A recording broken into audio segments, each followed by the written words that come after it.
Assalamualaikum and very good evening to my beloved Madam, Major Norzilah, and to my fellow friends.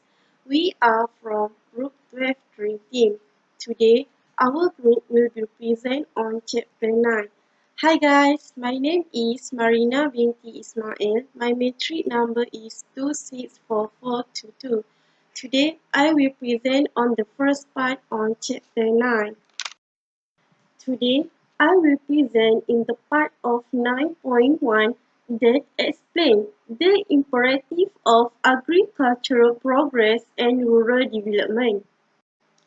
Today, development economy have come to realize that rather than a passive, supportive role in economic development is the agricultural sector, and the rural economy must play an indispensable role in overall national development.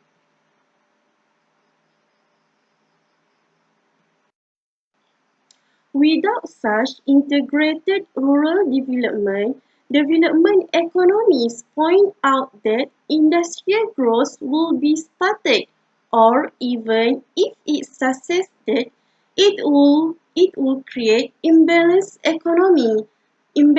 in economy, like making worse, like widespread poverty, inequality, and unemployment. Michael Todaro gives example from him argue that if sustainable development is to take place, it will have to begin in the rural areas in general and particularly in the agricultural sector.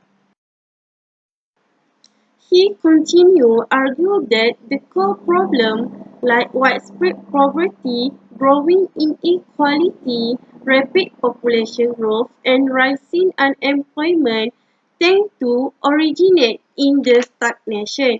And he also said that economic life in rural areas of development nations will decline. In Africa, the population live in the rural areas are about three-quarters. Of greater importance is that the vast majority, almost achieve 70% of the poorest people in the world that live in the rural areas and engage primarily in subsistence agriculture. Not just that, but more than 800 million of people do not have enough food to meet their basic nutritional needs. An agricultural and employment-based strategy of economic development, note that emphasis is placed here on three parts of all. First, the importance of increasing agricultural output or production that through price increases for their produce, which will encourage farmers through through a use of better technology for farming. Second, the importance of increasing jobs even in the urban areas is to create more purchasing power for those in the urban areas and more demand for agricultural produce in the rural areas. Last but not least, thirdly, is the farmers in the rural areas must support other rural activities that are not in the agricultural sector, such as banking or weaving, for example, even as these development activities also positively impact the life of the people and farmers. Thus, Todaro made the argument that an agricultural and employment-based strategy on development economy will contribute towards the development of the less developed nations, especially those in Africa. That's all from me. I will pass to the next presenter. Good afternoon, Major and my classmate. I'm Lim Sao Loon, metric number 264080, and we'll continue with 9.2 Agricultural Growth, Past Progress and Current Challenges. The ability of agricultural production to keep pace with the world population growth has been impressed, defying some neo-Malthusian predictions that global food storage would have emerged by now. According to the World Bank estimates, the developing world experienced faster growth in the value of agriculture output, which is 2.6% per year, than the developed world, which is 0.9% per year, over the period of 1980s to 2004. Developing countries' share of the global agriculture GDP grows from 56% to 65% in this period, far higher than their 21% of share of the world non-agricultural GDP. As a figure 9.1 shows that the low-income countries tend to have the higher share of the labor force in agriculture, sometimes as much as 80 to 90%. The share of the agriculture in GDP is lower, but can represent as much as half of the value of the output. This share both tend to fall as the GDP per capita rises.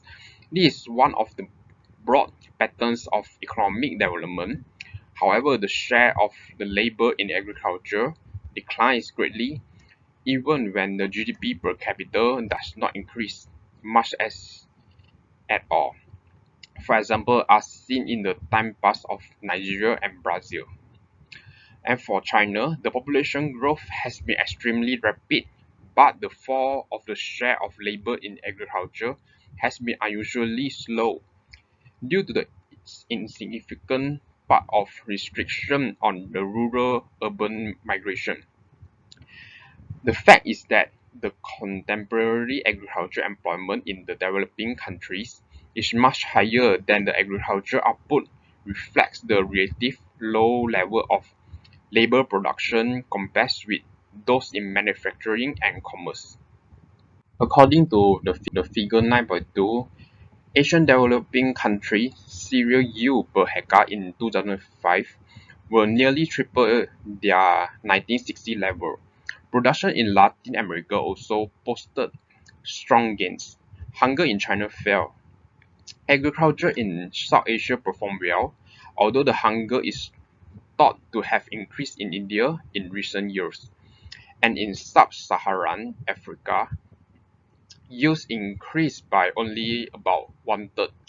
The United Nations moving on is the warning from the United Nations Food and Agriculture Organization (FAO). They has repeated warned of the catastrophic food shortage. It has estimated that more than 270 million people from Africa will suffer from some form of the malnutrition associated with the inadequate food supplies.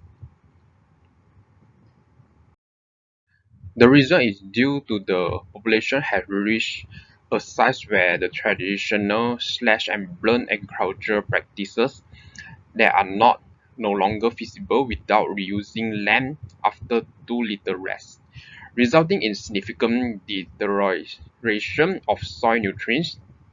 But subsistence farmers cannot purchase improved seeds, fertilizer, and other essentials of modern agriculture.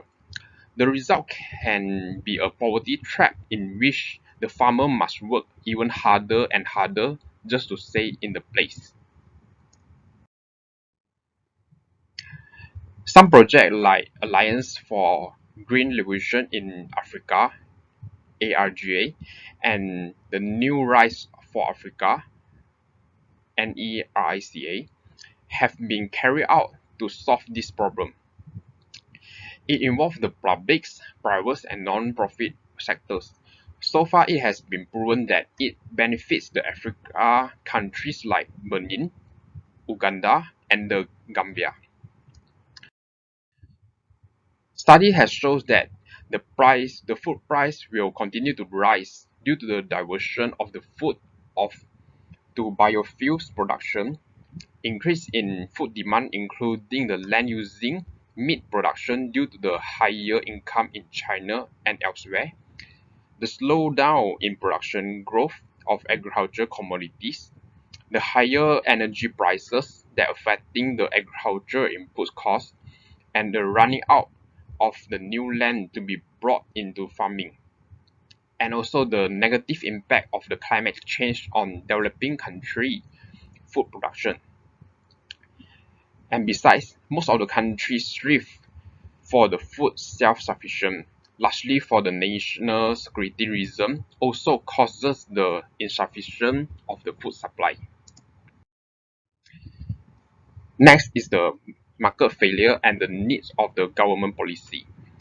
A major reason for the relatively poor performance of agriculture in low-income regions has been the neglect of this sector in the development priorities of the government. One of the most important challenges for agriculture in the development is to get the role of government right. A major term of the development agencies in 1980s was to reduce the government intervention in agriculture.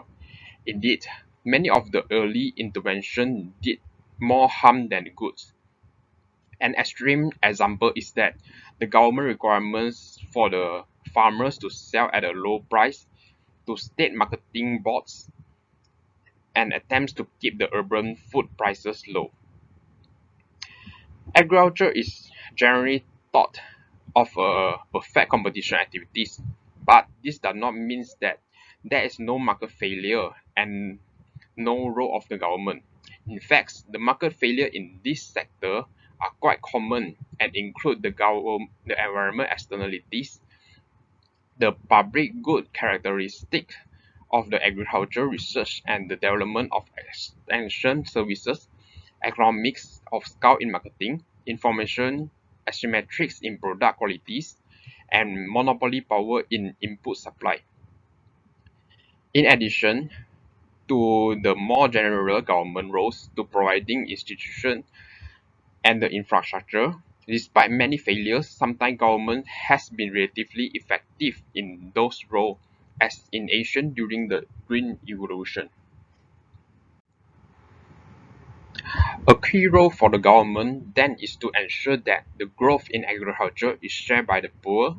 In some countries, impressed agriculture growth has occurred without the poor receiving proportional benefits. For example, in Brazil, with its extremely unequal land distribution, and Pakistan, with its social injustice and inequality of access to the key resources such as the irrigation. But by including the poor, the human and the natural resources of developing nation are more fully employed, and that can result in a increased rate of the growth and as well as the poverty reduction. And that's all for my part. Okay, Assalamualaikum warahmatullahi wabarakatuh. My name Nur Shafiqah binti Abdullah. Number metric 261550. I will continue the presentation of the topic 9.3, the structure of agraria system in the developing world. Okey, terdapat tiga sistem pertanian. Yang pertama iaitu pertanian adalah merupakan pertumbuhan ekonomi utama. Hal ini kerana pertanian merangkumi sebahagian besar KDNK. Bank Dunia telah menganggarkan bahawa pertanian menyumbang purata 32% pertumbuhan ekonomi, di mana sebanyak 417 juta orang tinggal. Lebih daripada 2/3 orang miskin di negara-negara ini tinggal di kawasan luar bandar. Sebagai contoh, sebanyak 82% penduduk luar bandar Afrika sub-Sahara tinggal di negara-negara ini. Sistem pertanian yang kedua iaitu sebilangan besar penduduk luar bandar di dunia. bahagian miskin yang berada di luar bandar sangat tinggi, iaitu 80%, tetapi pertanian hanya menyumbang sebahagian kecil kepada pertumbuhan KDNK, iaitu hampir 7%. Sebilangan besar penduduk Asia Selatan dan Timur, Afrika Utara dan Timur Tengah tinggal di negara-negara ini. Kita beralih kepada sistem pertanian yang ketiga, iaitu laporan negara-negara urban. Hal ini kerana penghijrahan luar bandar ke bandar telah mencapai tahap di mana hampir separuh dan menyebabkan pertanian menyumbang lebih sedikit kepada pertumbuhan output. Hal ini kerana negara-negara bandar banyak terdapat di Amerika Latin dan Karibia bersama dengan Eropah Timur dan Asia Tengah yang berkembang dan mengandungi sekitar 255 juta penduduk luar bandar. Kita beralih kepada Raja 9.2, iaitu pertanian petani di Amerika Latin, Asia dan Afrika.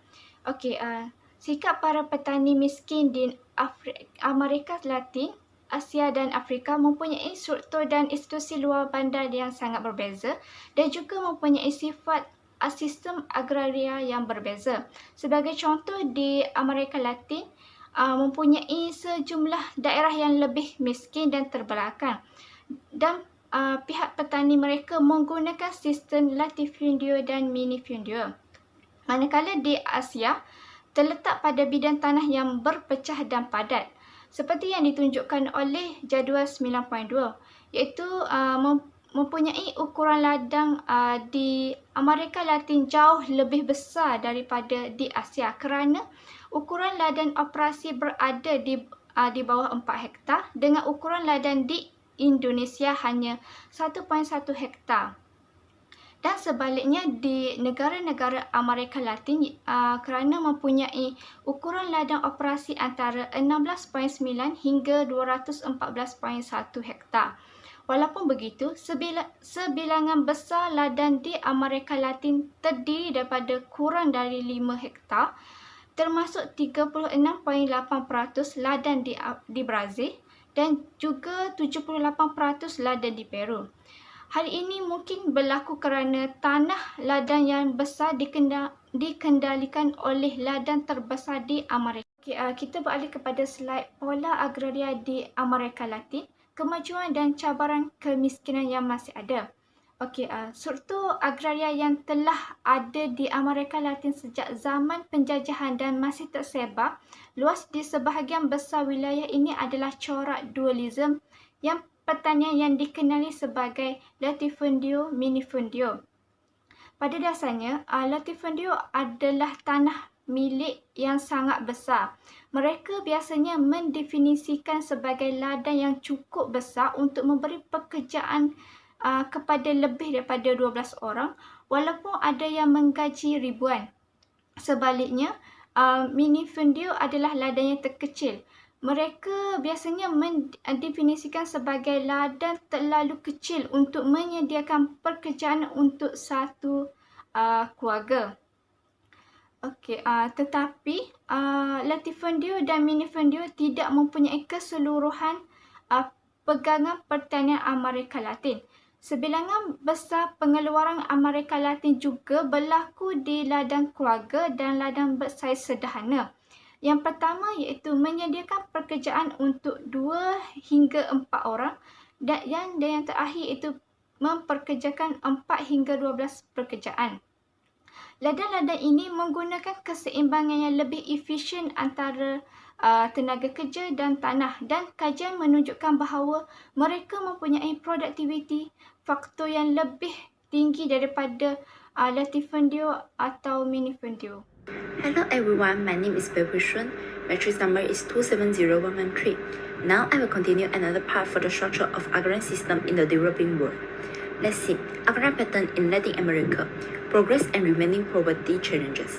Actually, in Latin America, agrarian structure are not only part of the production system. Apart from the latifundio, which is large holding, and minifundio, small farms, more of production occurred on family farms and medium-sized farms. From the previous economy study, we can conclude that The family and medium farms use a more efficient balance between labor and the land, and they have a higher productivity than either latifulness or minifunctions. Indeed, most of developing countries demonstrate that smaller farms are more efficient and lower cost produce the agricultural commodities, when large holdings, which are traditional ones, are relatively inefficient because landlords are sometimes less focused on the business of farming, and large farms typically enter a higher transition cost. That is because the cost of supervising higher labor are much higher than the low effective cost of using family labor on the family farms. Overall, the agricultural sector seems to be doing well in the Latin American countries. For example, Chile has led the way in non-traditional export, notably the fresh fruit and vegetable for the northern hemisphere winter markets. Diversification has reduced the variance in export earning. Productivity growth in series has been quite solid. However, extremely rural inequality still persists because of reduced access by the poor to credit and other inputs.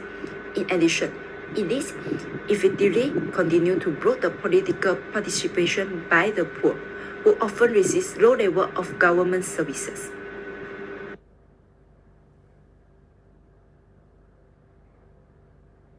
Okay, what is the problem of fermentation and subdivision of pizza land? The first problem is impact of colonial rule. Before European colonization, the traditional ASEAN agrarian structure was organized around the village. Local chiefs provided goods and services, while farmers provide labor to chiefs in exchange for protecting and using community land and public services. After the arrival of the European, led to major changes in the traditional agrarian structure. That is because in the area of property rights, European land tenure system of private property ownership were both encouraged and reinforced by law. Second, contemporary landlords in India and Pakistan are able to avoid much of the taxation on income derived from their ownership of land. They are relations, but landlords in South Asia are often esteemed owners who live in the town and turn over the working of the land to shareholders and other tenant farmers. Third, rapid population growth resulted in more fermentation and peasant impoverishment. For example, the population of Central Luzon in the Philippines has increased more than level of 1 million in 1903. In each case, several fermentation of landholding necessarily followed. So today, average peasant holding in many areas of this country are less than 1 hectare. Let's talk about subsistence agriculture and extensive cultivation in Africa. Subsistence farming on small piece of land is the way of life for the majority of African people living in agriculture-based economy. The great majority of farm families in tropical Africa still plant their output primarily for their own survival. However, African agriculture systems are dominated by 3 major characteristics. First, the importance of subsistence farming in the village or community. Second, the existence of rapidly decreasing land assists the immediate demand, which will allow the common practice of shifting cultivation and reduce the value of land ownership as an instrument of economic and political power. Third, the right of each family in a village to have access to land and water in the immediate territorial surrounding. Families who do not belong to the community are excluded from using the water and the land, even if they may belong to the same tree. Where traditional system has collapsed, inequality tends to further increase. Now I will explain 7 current situations of subsistence agriculture and extensive cultivation in Africa. First, low productivity due to lack of technology. Second, shifting cultivation. Under shifting the cultivation, once the minerals are drawn out of the soil as a result of numerous change croppings, new land is cleared, and the process of planting and weeding is repeated. In the meantime, formerly cropped land is allowed to recover fertility until it can be used again. Third, seasonal demand for labor depending on rainy season. Fourth, high dependence on unimproved seeds sown on unfertilized. Fifth, high concern about climate change impact. Sixth, relatively high fraction of underutilized land. 7. Need for an African new green revolution. There are hopeful signs that is getting underway. Thank you for watching my presentation. So now I will pass up to my group member. Assalamualaikum warahmatullahi wabarakatuh. My name is Fatiha binti Asman. Meeting number 262621. I will explain about the important role of women in agriculture. In Africa, nearly all tasks associated with subsistence for production are performed by women. Although men who generally perform the initial task of cutting trees and bushes, women are typically responsible for all subsequent operations, including removing and burning fallen trees, planting the plant, weeding, and harvesting. Also, many studies have discussed about the African women participation in agriculture and found that women did most of the agriculture work. In some cases, they were found to do around 70% to 80% of the total work. Typically, they will perform only with the primitive tool that require many days of long, hard labor simply to produce enough output for their family. Next is the diversity of women duties, make it difficult to determine their share of agricultural production, much less place an economic value on their work. It's because the diversity of work makes women tend to work longer than their male counterpart. Women do much of the labor for agriculture work and perform household chores. Next, a woman productivity has stagnated while that of men has continued to improve. Because the poorer the household, the more averse its members are to taking any kind of risk. It reducing the variability of household earning generally entails choosing less efficient method of production, which is they will retain the traditional modes of economic activities, and it will thus lower average income. Next, the proportion of resources controlled by women tend to diminish. This is due to the household resources, such as land and inputs, are transferred away from women crops to promote the production of cash crop. Also, the government extension programs only provide the resources exclusively to men. If credit is provided solely or preferentially to men for the purpose of cash cropping, commercial production will increase at the expense of women vegetable garden.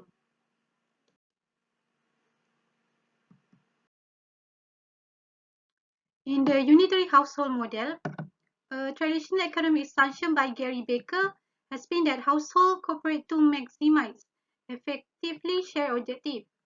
But development economic research has found that households engage in extensive bargaining, sometimes to the point where higher incomes would be possible if husband and wife could cooperate more extensively. Okay. When men control income from cash crop, after development leads to new marketing opportunities, the previous result can be to increase men's already high bargaining power. A larger fraction of income provided and controlled by the wife tends to be used for children's health and education than that by the husband. Moreover, evidence is growing that agricultural households could earn more by reallocating input, such as manure from husband to wife ploy.